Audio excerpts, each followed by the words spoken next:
Koe ahoi nia whine whakahoku ai e tau sipote ke he haonga toko lunga he motu, matu tau ki mai he whalu ni a tau sipote ni kua whitani he whakahoku ke hawhalaile. Ka koe aho nia whine ki siai ko le tolu ni kua hoku atu ke tau whainolo ke tau sipote. Koe hawhalaile, kua mole, ono atu ki tau ola, he tau mtakau, ma maula he ola he mtakau halanga kali, taha siau hongfu matulu e ola le tolu. Uka ia pua momoia ke taki onu fumatahe ola, whahiku ai a kia to moe limu fu maue hala.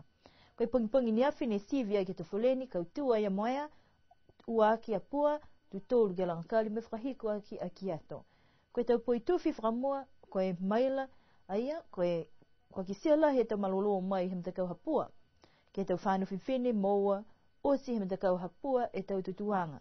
Whakamua Rowena Taanaki ua Brittany Leomotu Tangelangi tu tolu ai a Lilibeth Bao. Tau whanau tāne kau tū e whuata hapua ko au talavou tupui liu ua ki a Daniel Makaia mai a kiato moe tu tolu ki a New Zealand taweta mai a Langakali. Koe tau tutuanga ni he seo mita he mga honei ni ko moa he whahi whakuloa si koe hanei e tau tutuanga ia. Koe tau whainol ke lata e me tau whanau wahang fitu tau whanu whini kau tū ai a Vitolia Pulihetoa tu ua ia Martina Siatanga tu tolu ai a Janice Litaio. Tau whanau midgets, kau tu ai a Isabella Fuhiniu, ua ai a Elena Vea, me tu tolu ai a Ashley Tihingia. Tau juniors, kau tu ai a Lilibeth Pao, tu ua Phoebe Singh, tu tolu a Ansi Mongavalu. Kena tai me tau whanau tani, wahanga fitu, kau tu ai a Nusila Taveta, tu ua ai a Samoa Taveta, me tu tolu ai a Ricardo Williams. Whanau tani midget, mua ai a Arton Sikefu, ua William Pasisi, mai tu tolu ai a Jovan Hikesi. Tau juniors mua ai a Reinuka tau e vihi, tu ua ai a Autalavou tupui liu, tu tolu ai a Ioteva Pasisi.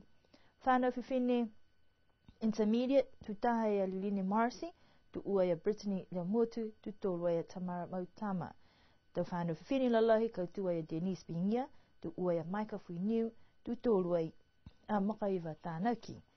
Koe tau whanau tāne intermediates kau tu ai a Akilisi Pulu, ua ai a Jack Faletti, tu tolu ai a Jinam Hopotoa. Tau whanau tāne lalahi kau tu ai a Sui Tupui Liu, ua Shemas Tukutama, tu tolu ai a Sipili Junior Salatielu.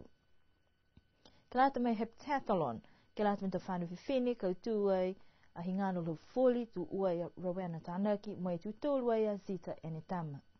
Koe decathlon, kau tu ukai a Clifford Marsh mo punifasi o kapanga ua ki kia Silingi Tongatule tu tolu ai kia Poppy Junior.